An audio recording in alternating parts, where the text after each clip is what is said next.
From the Tennessee Valley Weather Channel, this is your evening update.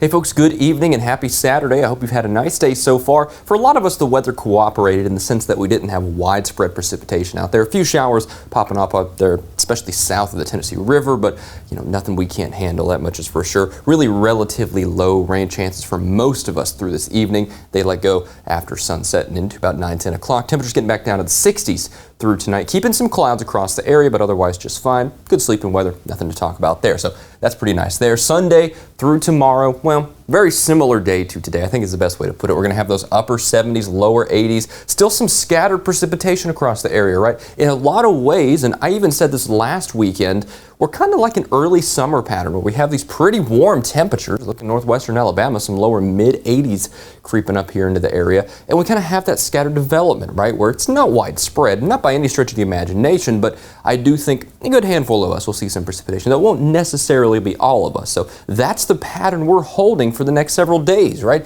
As we head through the first part of the week, notice on Monday, not widespread, but you do see a little bit of development across the area. We hold that into Tuesday as well. Then as we head towards the midweek, we actually let this front sag on through, and that's going to be our next more widespread rain chance. Again, as we head through second half of Wednesday and into Thursday, I do expect maybe some more thunderstorm activity in a slightly more widespread fashion creeping on in here. Now, as that front moves through, notice those rain chances really tick down. But in the meantime, so for the first half of the week and the rest of this weekend, it is isolated, right? You would really expect to see this in late May or early June more than April. That's kind of the similar pattern that we're holding across the area. I would say that's a very good analog in that respect. So we'll watch that for the more widespread chances Wednesday and into Thursday.